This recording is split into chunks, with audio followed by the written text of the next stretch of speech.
Fat burning myth. Number Yeah, one. the fat burning zone myth. Fat burning zone myth. All right. Maybe we could do a couple of shorts like this. Yeah. Uh, so the fat burning zone myth. First of all, can you define for us what is the fat burning zone? Well, there were these people who had the new training concept that if you work out at a very low intensity, you will burn just fat and no carbs, or no carbs, and that's why you burn more fat. That's a misconception because um, it's true that if you work at a lower intensity, your body uses, or like we talked about it before, our body uses carbs and fat at the same time while Yeah. you exercise. But it depends on your intensity of the training, how much it uses from carbs and how much it uses from fat. So if Okay. your intensity is lower, it will use more from fat and less from carbs. And if it's higher, it will use more from carbs and less from fat because carbs are so easily converted into energy. And you need that. I see. That's interesting.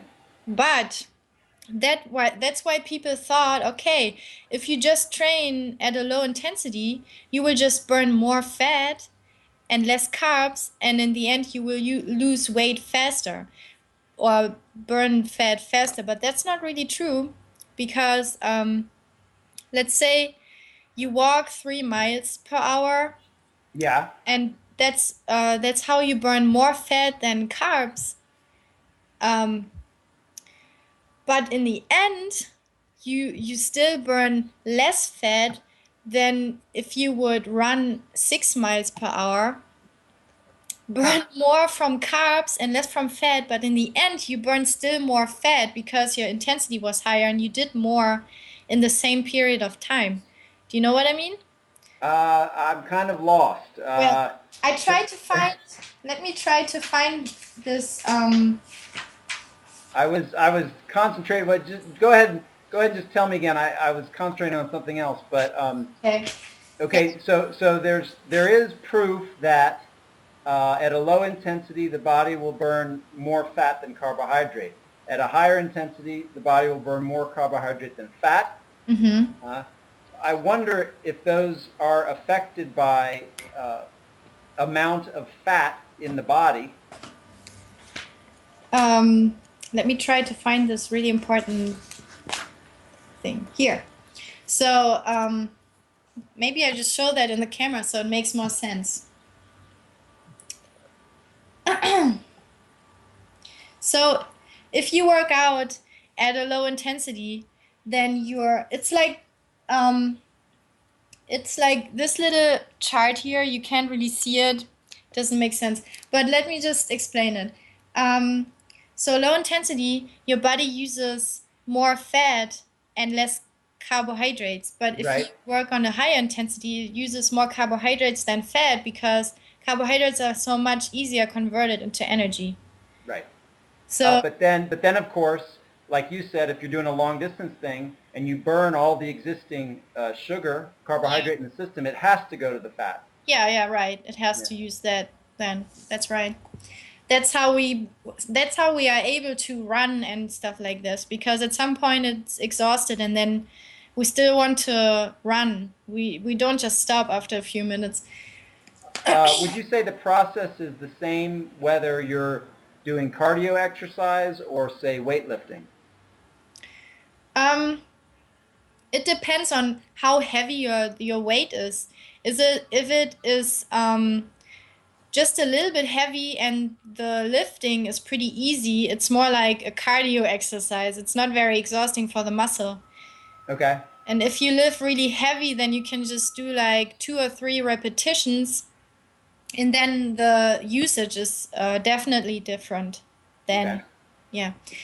So back to the fat burning zone myth. What a lot of girls think is okay if I just walk 5 miles at a low speed instead of running 5 miles at a high speed, I will burn more fat when I walk than when I run, because now they think if I run on a high intensity, it will just take the carbohydrates and not the fat.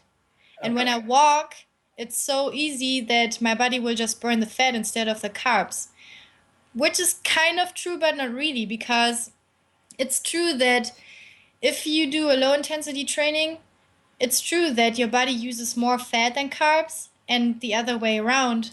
But let's say you walk 20 minutes or you run 20 minutes. Um, let's say you walk 20 minutes and you burn 60% of fat and 40% of carbs. In the end, you burned this amount of fat and this amount of carbs.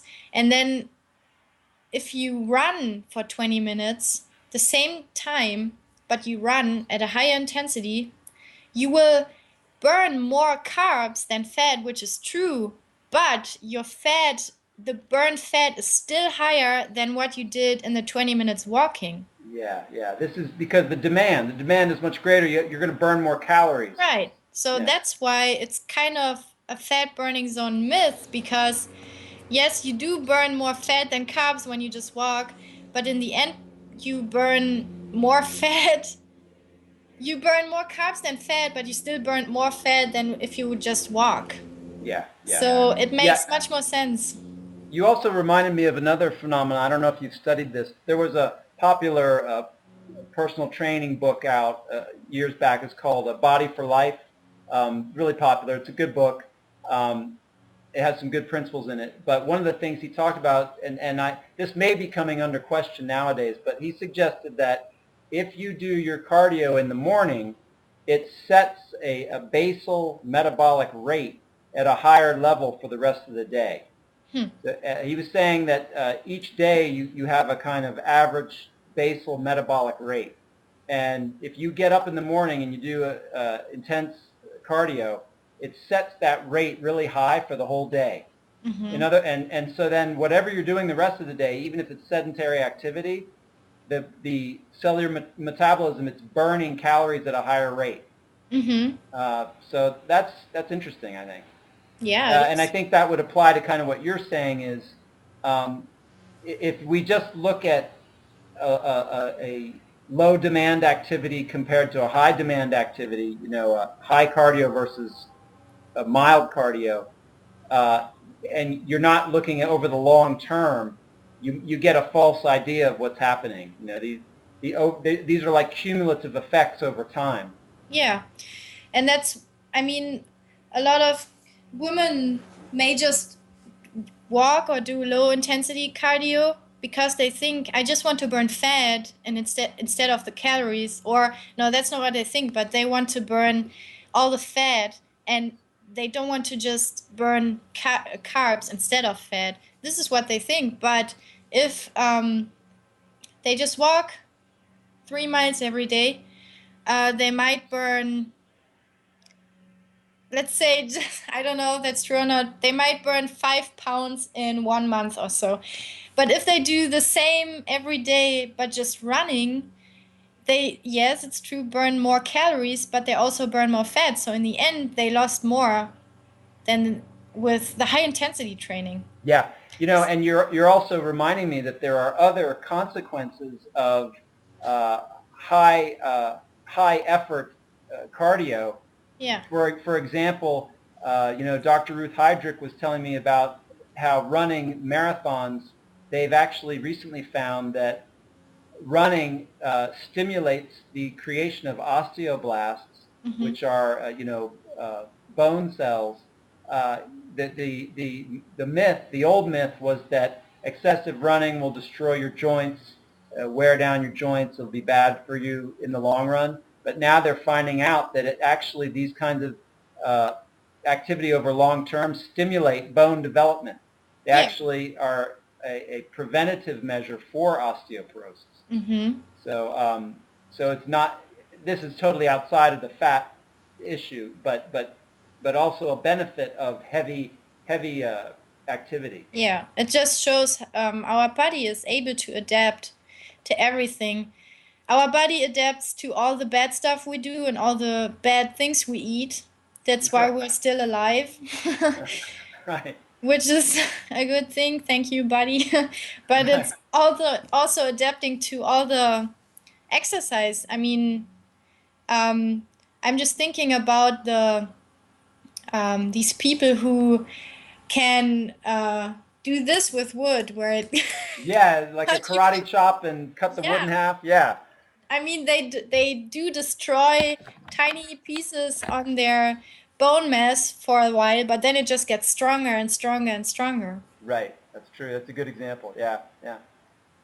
Um, have you, I'd like to hear your thoughts on this in terms of your own personal experience. We probably addressed this when we did our earlier video, but, there's a bit of I don't know if there's a debate, but some people feel that uh, there is a relationship between caloric intake and caloric burning and weight gain or weight loss in terms of whether those calories come from carbohydrates or fat. Mm-hmm. So, like Durian Ryder and Freely often refer to this, and they suggest that over the long term, you can do high carbohydrate intake and essentially not concern yourself with quantity. And because of the way the body burns carbohydrates, you'll ultimately end up losing weight. And they don't really even say that it's significantly related to physical exercise. At least that's the implication I understand. Now, for me, it seems to me that there's got to be this mathematical equation. If you put calories in, you can do certain exercise and burn calories off. There's got to be something to that relationship. Uh, Someone the other day was talking about a thermic effect or thermogenic effect of eating carbohydrates versus eating fat in terms of the way the body processes carbohydrates. What have you discerned on this in what you've read and through personal experience? I get the feeling you never had an issue with fat. I don't think you've ever been overweight. So maybe I've it's not never an issue. I've never been overweight, but sometimes I had a pretty high body fat percentage. Okay. Not really high, but it was maybe at 23, 24%. Okay. But some people look super skinny and their body fat percentage is at 35 or something. Wow. Okay. It's, Okay. yeah, but I was just was a little chubby sometimes. Okay. But Okay. yeah, what I can say to that is the calories from carbohydrates, which will be stored as glucose, is what our body thrives on, and it uses it all the time for anything we do. If we just walk or sit or sleep or exercise, the thing that our body always uses first is the glucose, or the simple sugar stored as glucose in our body. Don't you find it fascinating that even though that's true, and even most everyone knows that, I mean, everybody takes a biology class in high school, and Hmm. it says that the cells burn carbohydrates. Even though that's true, there's this huge phenomena in popular consciousness about staying away from carbohydrates. I Isn't know. that insane? Yeah, it's so insane. It's But anyway, I'm sorry. Continue. Yeah, I mean, people are so scared about calories, carbohydrates, and I don't know, this weird misconception. I don't know where it's coming from. I have no idea, but maybe just we just stopped eating the good calories and started eating the bad calories, and then we got fat, and then we think, oh, calories are bad.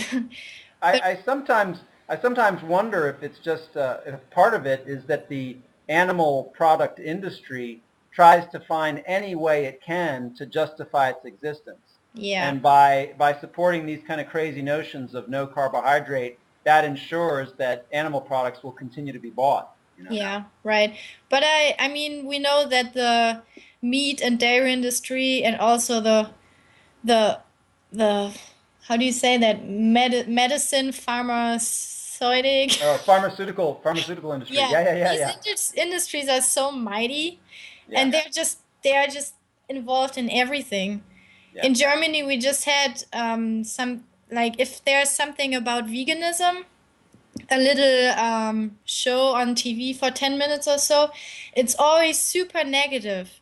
And it's just so obvious that some kind of industry is behind and just gives them an amount of money or something. I don't know. But yeah, they're just too mighty. Yeah, yeah, absolutely.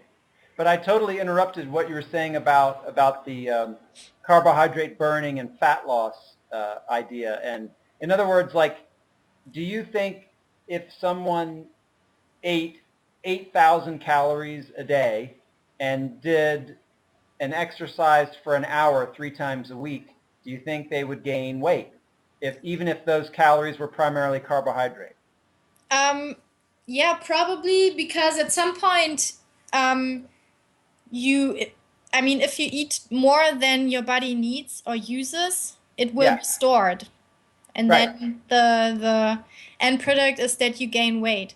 So you just have to eat as much as you need, but it usually you know that if you get hungry, your body tells you you need nutrients and food, and if you're full, your body tells you it has enough for right now.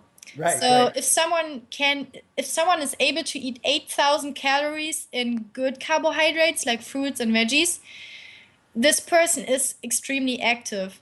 Now, if we have someone who eats 8,000 calories in bad calories, just like he maybe just eats a burger at McDonald's, but this burger already has 2,000 calories, Right, but right. he is hungry again after 2 hours because it was empty calories. Yep. That person will easily eat 8,000 calories and will not be satisfied and gain weight, of course. Yeah. Yeah, yeah. Now, as far as your personal experience, if I remember right, you were vegan for a while. You were vegan a little while before you became high carb vegan, right? And when you became high carb vegan, did you notice fat loss in your own body? Yeah. Um, I'm eating a ton of carbohydrates, mainly fruits, and I'm losing weight like crazy. But I wasn't fat or anything, so there's not a ton of weight I can lose. But I'm 5'3" and I was 135 pounds last summer. Yep. And now I am at 125 pounds, and I have lost a lot of body fat percentage. I didn't really lose a lot of weight, but I lost a lot of body fat. And do you think also during that time you gained a little muscle? Yeah, totally. I gained a lot of lean body mass and lost a lot of body fat. Yeah. Didn't lose a lot of weight, but I mean, this is not important anyway. No. Just important for people out there who want to lose weight. The weight is not the main thing you should focus on. It's Absolutely, absolutely. The only reason I'm asking you is just to have a personal experiential reference to what yeah, happens when you eat sure. high carb, you know, Yeah. uh, low Yeah, fat diet. I'm losing weight and at all these zones in my body I could never lose weight ever before, and now it's coming off. Um and I eat a lot. So before that, I would restrict my calories and Yeah. I would always be scared about my weight and if I lose weight and stuff like this. And now I just carb up every day and um, I lose weight like crazy. All right. Yeah. There's kind of it's kind of an unpleasant topic, but I thought it might be interesting to explore a little if you want to. We can cut it off if you don't want to, but it's body odor, and Hmm. I think people that are eating animal products are having a lot of body odor, and and I don't know why there isn't more light shined on this fact. It's one of the unpleasant side effects of eating animal products, and uh, one of the nice things about eating a plant-based diet is it kind of goes away. I mean, Hmm. so Yeah. do you have any experience with that, or any comments on that? Um, the only experience I have with that is that my boyfriend I had for 4 years, a few years ago, he ate animal products and I didn't. So yeah, I definitely could smell the difference. Yeah, yeah, Totally. And also taste the difference. It's just different. yeah, yeah, yeah. I think it's pretty gross. Yeah, it is. It is gross. But I also noticed that, I mean, I never smell bad really.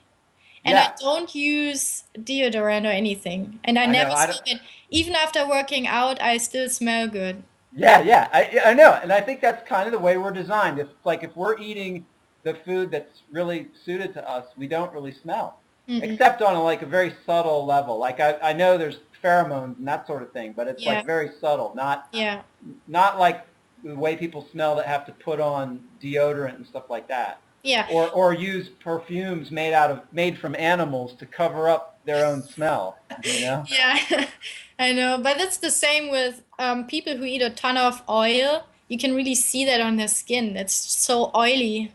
That's true. That's true. So everything we eat, it's that's not good for us. It either stores as fat or in water, or it just goes out on our skin somehow. Right. That's true. That's true. High fat. Yeah. Yeah. Yeah. Yeah. I do. I have to confess. I know on a vegan diet, sometimes with the beans, you can run into issues. But and maybe with some of the cruciferous vegetables like cabbage and that sort of thing. But but it seems like if you're doing kind of a high fruit thing, you're doing salads with the soft leafy greens, it just all digests so easily. Yeah, and it doesn't smell that bad. Yeah, yeah, I'm a nanny for a little child, and she eats animal products every day a lot, and oh, her poop smells so bad. It's yeah. That's exactly it. So you got to wonder if it smells that bad outside, what's it doing inside? It's not yeah, good. Not good. yeah, definitely. All right. Okay, I have to get my shoes on and run to the gym real quick. All right. Well, thank you again, Nina, and we'll see you next time. Yeah, see you. All right. Bye bye. Bye.